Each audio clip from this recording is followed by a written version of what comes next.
The Streets of Rage series was a major ace up Sega's sleeve during their 16-bit battle with Nintendo during the 90s. Mixing tight gameplay, colourful and vibrant graphics with a stellar soundtrack, they helped elevate beat-em-ups to a new level, particularly in terms of what was possible on a home console. After a 26-year wait, Part 4 finally arrives. Can it recapture past glories? I'm Glen for SwitchUp, thank you to the publishing team for the review code, and now let's find out.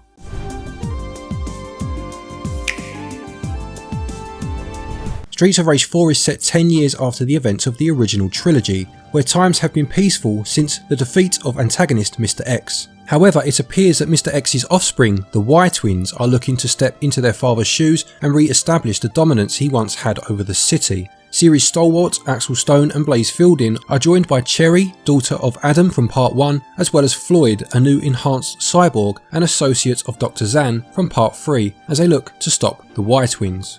So gameplay wise, Streets of Rage 4 will feel instantly familiar to anyone who's played a beat 'em up before. You move upon a 3D plane with enemies approaching from either side of the screen. Clearing a screen of enemies will see you prompted to move forwards. You can of course play the game in single player, but multiplayer is where things really shine, and there is the option of up to 4 players locally as well as an online mode.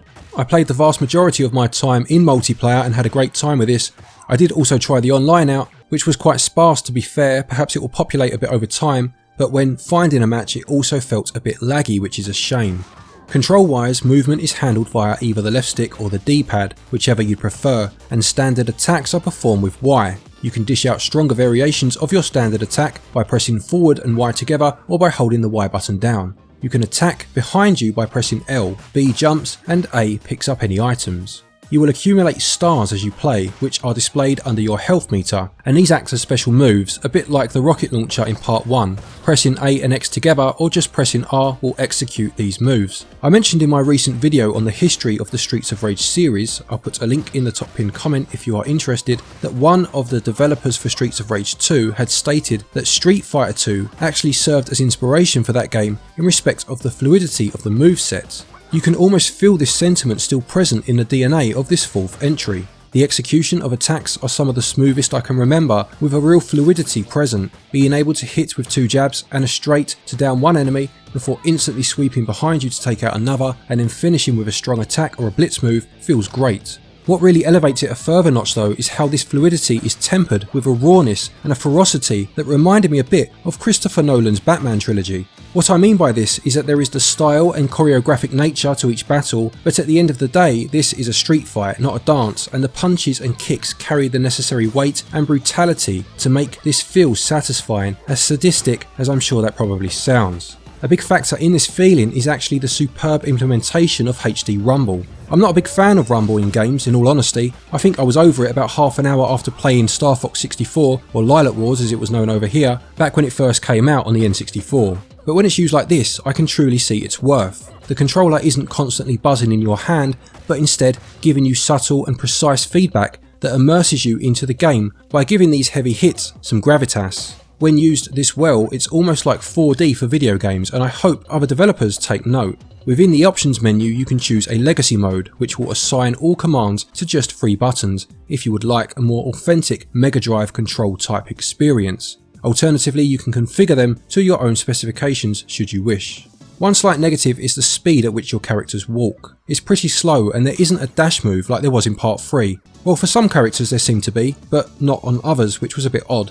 The speed is just at odds with the aforementioned smooth and fluid nature of the combat, which is a shame. As well as the star-based special moves, you also have a more traditional special move performed by pressing X that, whilst more powerful than your regular attack, comes at the expense of a small amount of your health bar. This was introduced to the series in Part 2 and expanded upon in Part 3, and it has been tweaked slightly for the 4th entry.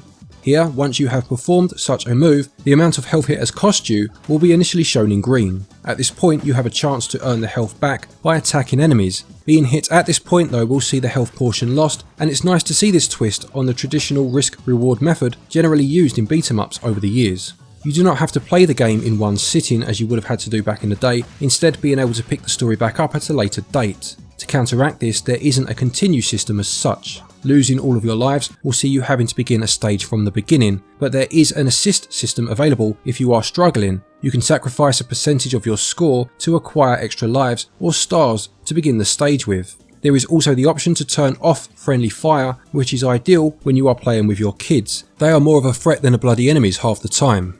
I also want to give mention to the boss battles, as I found these to be very balanced. The boss will have just one big health bar rather than the multi-layered, multi-coloured ones of old, so you know exactly how close you are to victory, and generally each boss has a few different stages. They may use a star move after you've knocked their health down to a certain point, then call reinforcements in after another chunk has been lost. Nothing revolutionary by any means, but what I did really appreciate is that you could get to the boss on your last life and still feel like you had a chance. On completion of the story mode, you will unlock a stage select, a boss rush, and an arcade mode, plus there is a battle mode available as well. This is basically a duel with you trying to take down your opponent before they do the same to you. And I played this with someone online, and I love that I captured them rage quitting just as I was about to beat them. However, giving the host the option to, air quotes, change game modes as they are about to lose does seem like a bit of an oversight on the game's part, to be fair. I suppose another point that could be raised is that it plays everything very safe in terms of innovating the series, and I'm sure there will be people that think this. I would counter argue that given how long this series has been in development hell, it was important that they got a solid, recognisable entry out to get the name back in the spotlight and ignite interest amongst newcomers and reignite interest in older fans that may have moved on.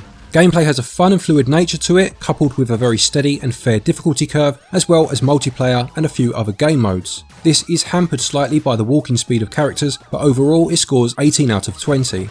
Controls work very well and are fully customizable too, and they score 19 out of 20. In terms of the visuals, the game of course goes for a hand-drawn art style as opposed to the sprites of the original trilogy. I know there was some concern about the visuals when the game was first announced. Perhaps this was based on earlier concept art or trailers, but I can assure you that the style really does look great in motion. The animations when characters are idle, the aforementioned fluidity which owes just as much to the animation as it does the moveset, it all looks really good. The stages look fantastic with a good variety of locations, stage-specific weapons and hazards. This is where the hand-drawn style really shines. Some of the levels gave me a Muramasa the Demon Blade vibe if any of you have played that gem of a game back on the Wii or the Vita, but almost an urban version if you like. I also liked the timeless feel that the artwork brought. The fashion sense and the haircuts of the various enemies seem to span a few decades with clear references to the 70s, the 80s and the 90s. This could take place at any time, anywhere, an age-old story of two forces pushing against each other, warring for supremacy. The signature colour and flamboyance of the series is also evident with neon signs and graffiti lighting up the gritty streets. A couple of the stages seemed maybe a little bland in comparison to others, not that every stage has to assault your senses, but there were just one or two that felt a bit understated in the context of everything else. Enemy types see a nice mix of new character models and returning foes, and whilst it may feel as if there is quite a limited number of enemy sprites, this itself is a genre trope anyway. As you progress, a decent number of new enemies are introduced. In terms of the frame rate, we ran a test on it and it never dropped below 30, sometimes hitting 60, but generally running between the 45 to 60 frames bracket. Then we come to the music, such a huge part of the original trilogy. Now as far as I understand, Olivier de Rivière created the main composition with a host of guest composers including the legend that is Yuzo Koshiro, each creating a piece for one of the boss battles.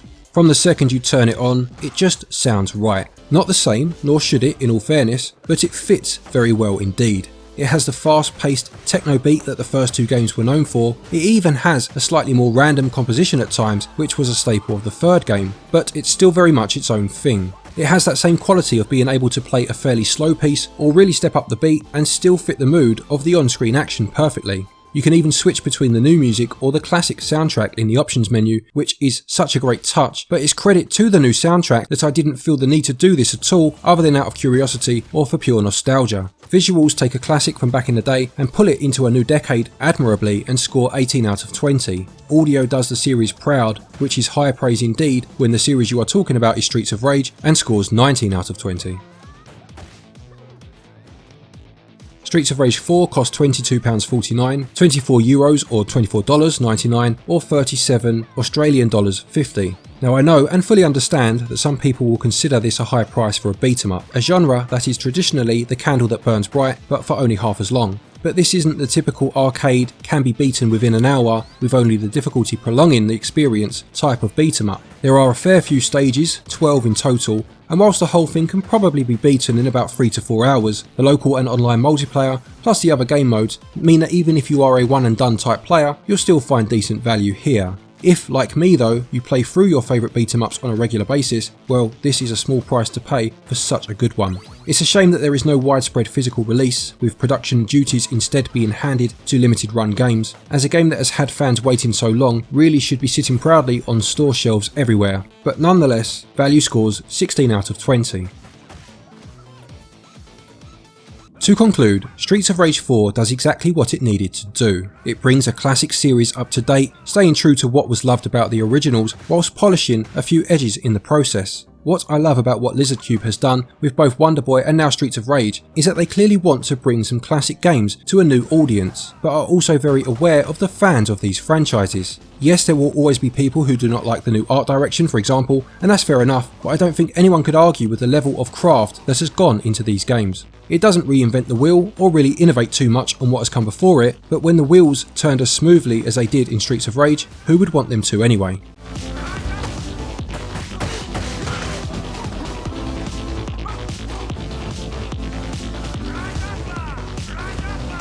Streets of Rage 4 gets a SwitchUp score of 90%. A quick thank you to our patrons as always for your continued support, and to each and every one of you for watching our videos. Take care, stay safe, and until next time, happy gaming.